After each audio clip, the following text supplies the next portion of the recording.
and welcome to another Need for Speed The Run Dev Insider series. We're here with Eduardo Agostini and Kirk Gibbons. Both you guys have seen Kirk before. He was on our first episode. Ed, you were on a lot of the world stuff that we did before, but now you're working on the run, so it's good to have you guys back. We wanted to chat with you guys about the look of the game, the art direction, the environments, everything. But I want to start off with a quick question that we were talking about before we started filming was, what's your guys' favorite spot in the game? Well, I'd say right now one of my favorites is Smoky Mountains. Nice. But I also have to admit that every time we have a new track and we get all the lighting in there, that becomes a new favorite. There's lots of beautiful tracks. Team's done an amazing job. Nice. What about you? Yeah, right now I've been working with the team that's involved with New York a lot, and it's got some great variety in there, so it's pretty exciting and seeing it come together and really have a good contrast between our other urban centers. Nice. So those are two very kind of different environments. Why those ones in particular right now? Well, I'd say for Smoky Mountain, I love it because it has such a strong mood. We have one that's just filled with all the fall leaves, like colors that we don't have, like your warms and your reds and your oranges. It's beautiful, leaves all over the ground, absolutely gorgeous. And then we have another section of the track that's filled with fog and mist and the lights coming through, and it's just absolutely gorgeous, and also has kind of a nice tone that's both dark and beautiful, kind of like the game. And I don't think I've ever seen it in any driving game or necessarily any game.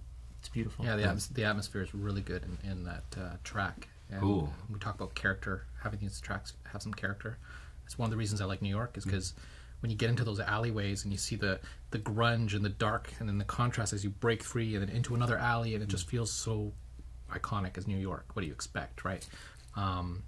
But it's not the typical New York. It's not your tourist attraction New York. We're trying to get into a side of these locations that you don't normally see.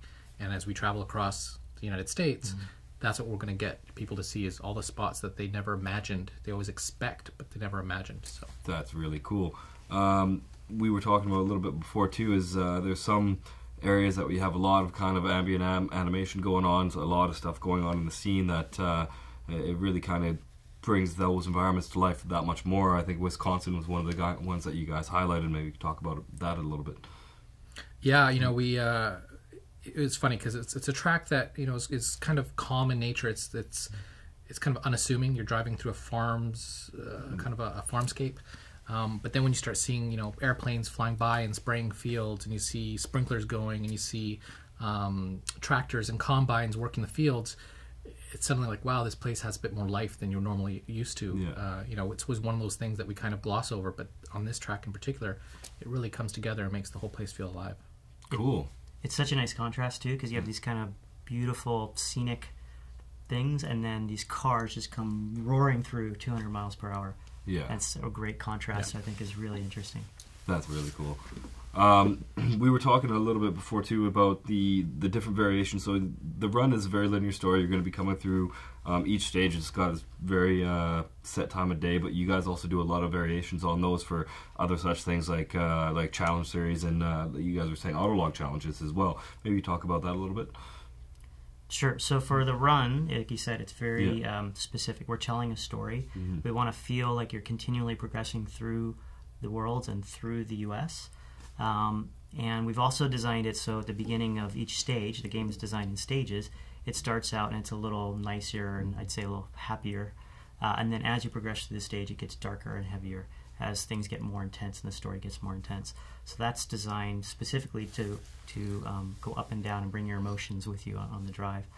And then on the times a day, on autolog challenges, again, we have these beautiful tracks. We've got, what, 2 or 3 times the amount of track of any Need for Speed game, but then we see them in 2 or 3 times a day as well.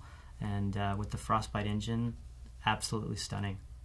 That's really cool. I can't wait for everybody to come take a look at it once the game comes out. And this is something that we can talk about kind of all day with these environments, but we should keep it close now, and hope you guys enjoy what we've been able to see throughout the development, and hopefully you guys agree with us that it's absolutely amazing. So thanks guys for taking the time and chatting with us. It's awesome to get you guys out, and of course our community guys love seeing you guys, so thanks.